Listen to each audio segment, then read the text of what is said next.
Jason Williams recently had some things to say about one of the most iconic figures, not only in NBA history, but in Kings franchise history. Jay Will says the game has evolved. He says Oscar Robertson. And it's funny because you could tell he wasn't entirely sure who Oscar Robertson was, right? He said, right? One of the greatest, right? Yeah, right. That he couldn't play today. And you hear that. You hear the older guys saying guys today are too soft. New guys say, oh, the old guys couldn't play. Right. But this was interesting to me because the great Jerry Reynolds, of course, joining us now. Jerry Reynolds, former Kings coach and GM, player personnel director, and he's on a number of great podcasts now, including the Old Fashioned 3. Jerry, thanks for being with us. I know that these are two of your absolute favorites, right? Jay Will and Oscar Robertson. Absolutely. I tell you what, great to be with you guys, but Jay Will, probably the most exciting King and most fun King to watch, I think. It certainly wasn't the best, but Jay Will was Jay Will. Thrill every night, for sure. And actually a thrill every day in practice. And sometimes a thrill every day on the bus. Yeah. But that's another story. Yeah. But I think, hearing him say that, and it really, it's not surprising. My feeling about Jay Will is he knows about as much about the history of basketball as he does about the history of the United States, which would be very little. And can you fill us in? Because Oscar also, you love Jay Will, and as a youth, right? I mean, Oscar's maybe your all-time favorite player, if I'm not mistaken. He is right at the top, no question about it. I think maybe the most complete basketball player who's ever played. And obviously, I just don't compare eras because it's not fair. And, that's like comparing Jesse Owens to Noah Lyles or something in 100 meters. I mean, Jesse ran on cinder tracks. Didn't have the right, it's a whole different thing. And I've always said, I mean, with when Oscar played, the idea was very different in today's game, in that the idea was to get as close to the basket as you could to get the best shots you could. And there was really nobody better at that than he was for years. And of course, in today's game, the idea is to, if you get close to the basket, throw it out to somebody away from the basket for a long shot. So just different eras. But, like I say, I know Oscar Robertson was great, absolutely great. If he played, he wouldn't be good today, I can tell you, because he's about 80-some years old. Right. So he'd probably only play like 20 minutes a game or something, right, Cher? Yeah, he'd be lucky getting double figures. Yeah, be lucky getting double figures. Jerry, do you think that, especially, I mean, more today's players, but do you feel like most players translate eras, or is that kind of something that's saved for some of like the truly greats, like, Nikola Jokic and LeBron James seem like perfect players that would really work in any era? Yeah, I think greatness translates. Right. Special talent always translates. Probably in every sport, you go back through the eras. Some guys would benefit more by the rules than different rules. It's like, would Steph Curry be as good in the 60s and 70s as he is now? I don't think so. The hand checking and no 3-point shot would have affected him. Right. To some degree. Doesn't take away from his greatness now. And like I say, the fact that, Jerry West basically played without a 3-point shot, I'm very confident he could have developed another 2 foot to his shot if he needed. Yeah. And his quickness and all, and great. So anyway, yeah, I think it's you see it the other way too, is like so many of the old time guys, want to take shots at the young guys. Right. I don't buy that either. I mean, just appreciate the talent of today, just like you should appreciate the talent of yesteryears and the rules they played under, and of course the rules that are in effect today that are very different. So that's why I always say it's so hard to gauge that stuff. In Oscar Robertson's day, he wasn't allowed to carry the ball. In Jay Will's day, they could carry the ball.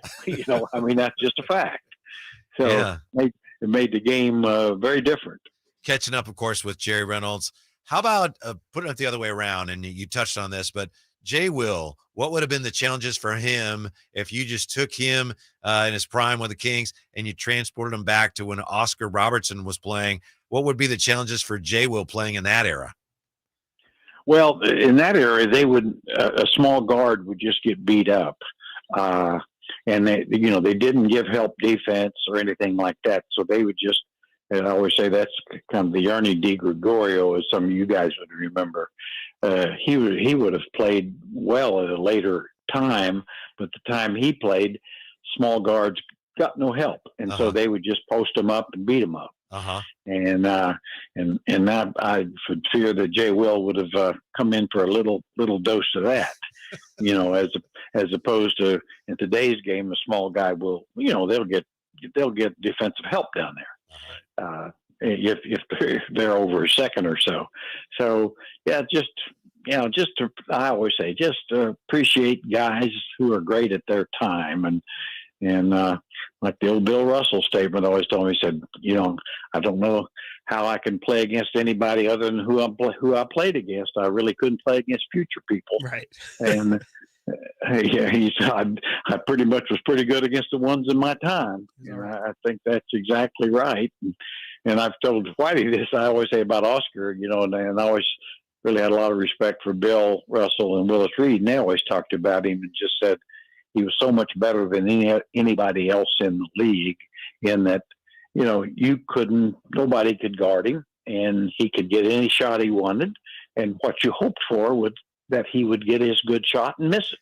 That was good defense. That was the best defense you could have.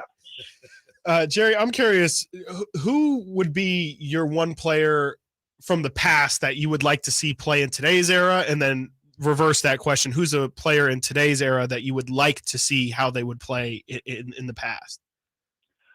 Well, I think Pete Maravich would be one. It's a great one. I've always thought Pete's game really wasn't appreciated at his time in the 70s near like it would be today, because he was an entertainer and a highly skilled player that was very flashy, and it wasn't appreciated.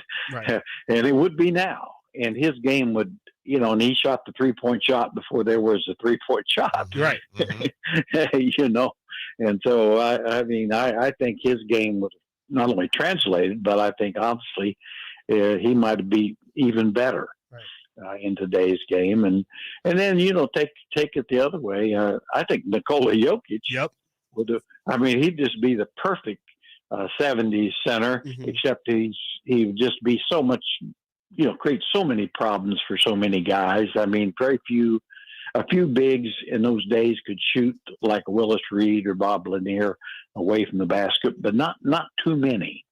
But like Jokic, but then he's big enough to bang with those big old guys of that time, to where every team had a 7-footer, 280 pounds type guy.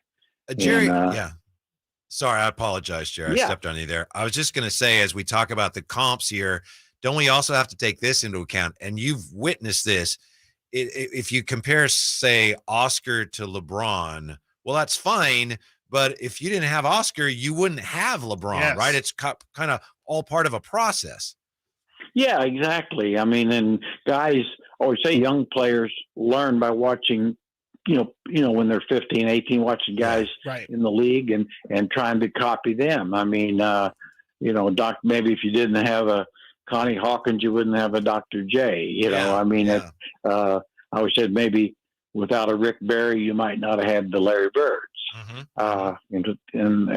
that sort of thing. And so, you can only kind of aspire to be the best of your era, and then that's it. And then, of course, learn from others. But now there'll be somebody come along that will be the next LeBron James. It's just a matter of time, I'm pretty sure. But yeah, it's one of those questions that gets a little tiresome. Bless Jay Will's heart.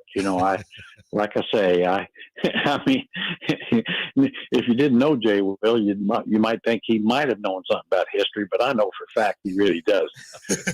Fair enough. Thanks, Jerry. We appreciate it. I'll see you in a few days. Take care. Jerry. See you in a few days, buddy. Yeah. Thanks, all right. The one and only Jerry Reynolds, The and he does. He greatest. honestly loves both those guys. Yeah, no, Yeah. I think that last question you asked is a great one, because you hear guys even like Joel Embiid says like he learned most. I mean, Joel Embiid's a guy who didn't play like basketball until he was 14, 15 years old. And when he did, he watched a lot of Hakeem, because that was, that was really the main influence of him in Africa, and like just learning his footwork and watching him play. Like, there is no Joel Embiid without Hakeem first. Coming up next, does yesterday's vote put Sacramento in play as a short-term home for the A's? I